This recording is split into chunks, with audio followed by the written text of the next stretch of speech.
So, what do you think? They're okay. Just okay. Yep. And what do you mean by that? They're quasi-evil. They're semi-evil. They're the margarine of evil. They're the Diet Coke of evil. Just 1 calorie, not evil enough.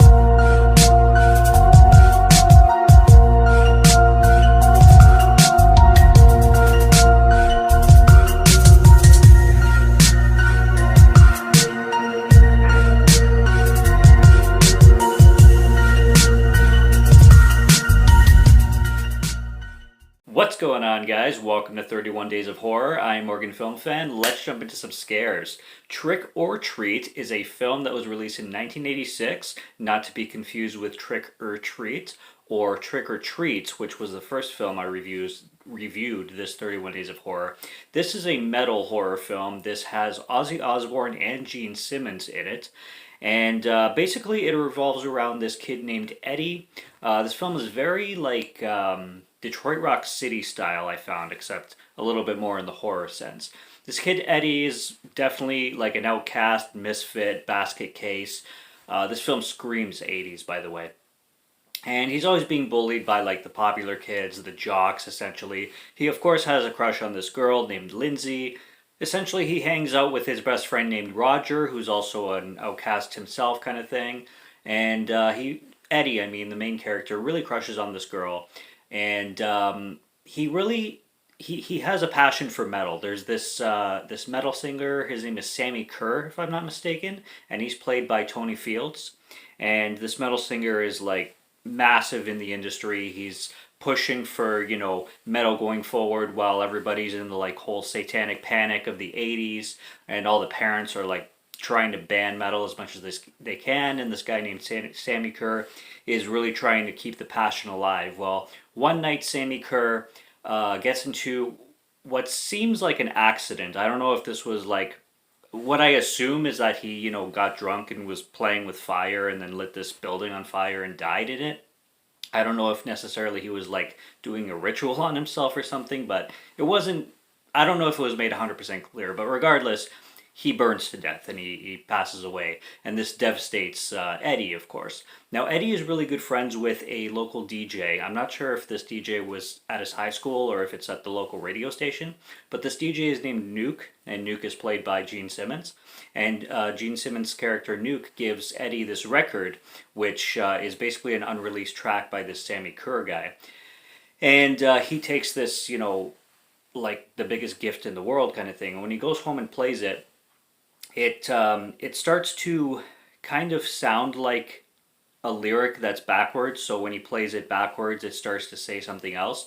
And upon playing it backwards, he releases this curse essentially, and Sammy Kerr's spirit and soul comes back to kind of be his like devil on his shoulder essentially, and kind of get back at the bullies and use these supernatural powers to kind of get back at his enemies, kind of thing. And it plays on from there. So every time he plays the record backwards, the Sammy Kerr spirit comes up, but essentially things start to go sinister, and Sammy Kerr doesn't want to go away, and Sammy Kerr starts to kind of go too far with certain things. And it also starts to play a little bit with Eddie's psyche. And basically that's how the film goes. Now, maybe this film, don't get me wrong, I really had a good time with this film, and I thought it was fantastic, especially for the whole metal thing. There's a lot of like really cool musical moments in here, and really, really, really good soundtrack. Maybe, just maybe, this film was a tad bit overhyped for me, because throughout it and by the end, I was just wanting more. There's a lot of moments in this film that are fantastic. One in particular with the bully named Tim. They're in this shop, and the spirit of Sammy Kerr basically has these electronics go wrong, and then Tim gets stuck in this machine with this like drill that's coming at his face, kind of thing, and Eddie has the opportunity to turn it off, but he decides to scare the shit out of Tim and wait a little bit as the drill goes closer and closer to his face, and then he finally snaps it as the drill is like right there in his face.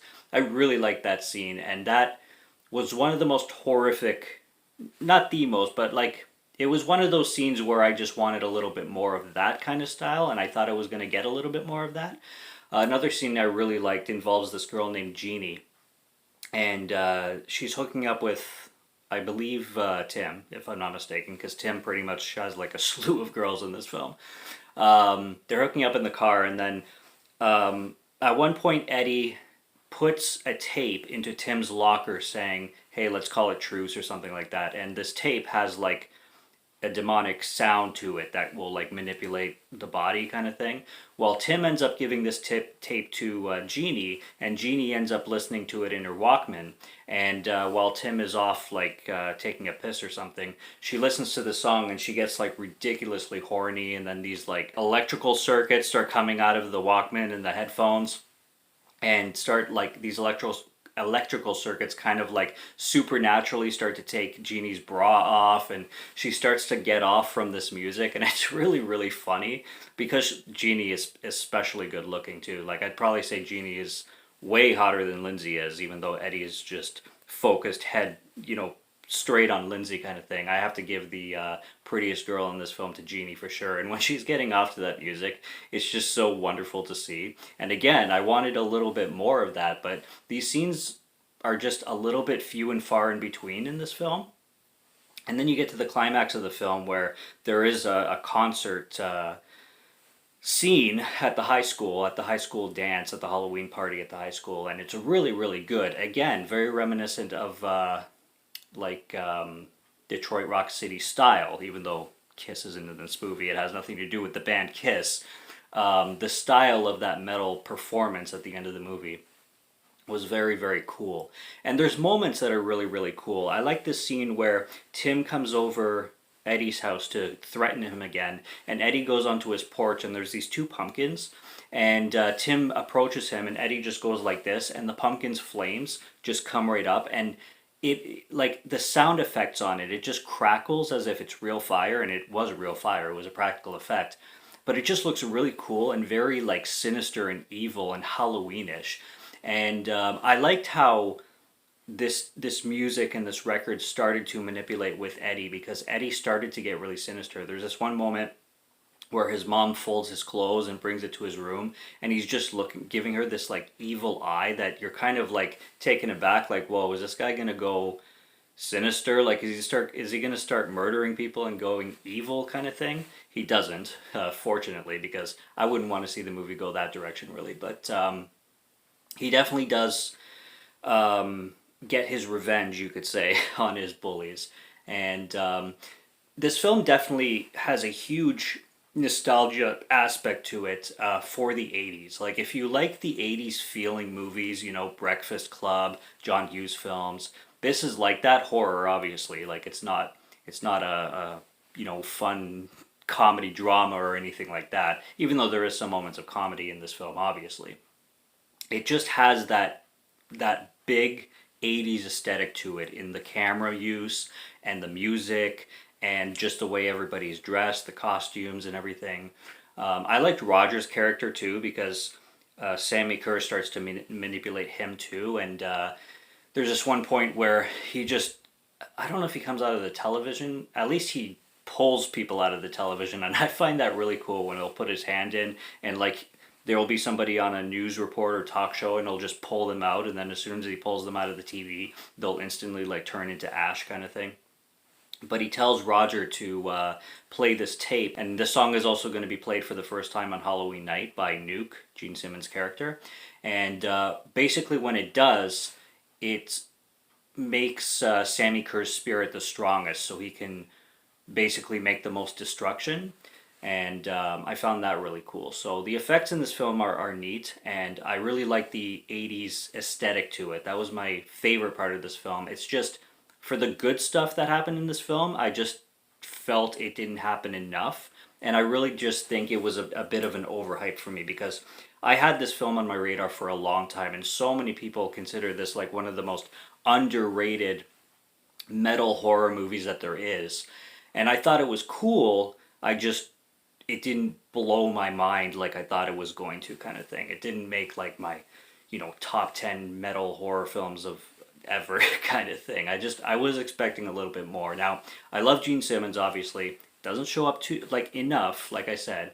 But his character is good. And I love Ozzy in this film because he plays a reverend.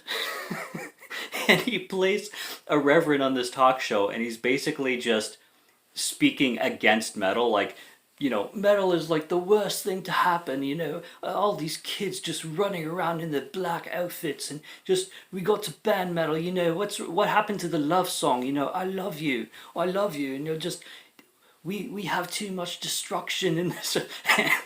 Everybody who knows Ozzy is like the biggest metalhead and like biggest, Prince of Darkness there is, so it's just hilarious seeing him play a reverend. It's just so funny. But like I said, this film has its great moments. Obviously, they advertise the shit out of it with those two, Gene Simmons and Ozzy Osbourne, even though they're very minuscule in the film. The film is Eddie's story, and Eddie, he has a little bit of a resemblance to Eddie Furlong, I must say, especially in Detroit Rock City. This film gave me Detroit Rock City vibes a lot, even though the plot is way different, and obviously it's going in a way different direction with its theme. I felt a lot of that Detroit Rock City element to it. But the best thing about this film is how 80s it feels. And if you like metal, you're going to like this film. So it's definitely very entertaining. I still came out at a 4 out of 5. It was very well done. And it was a great watch for day 27, and I really had a good time with it. So go check it out if you can find it somewhere. I think this is a bootleg copy that I ended up with. It's not super easy to find, but it's out there. It's out of print, I'm pretty sure still, but it's out there, so go find it somewhere. And subscribe to Morgan Film Fan if you like to listen to my voice, or if you like my film reviews. I'll be back with more soon, so stay tuned for those. Check out what's on the channel already. Stay tuned for what's coming. Until next review, have a good one.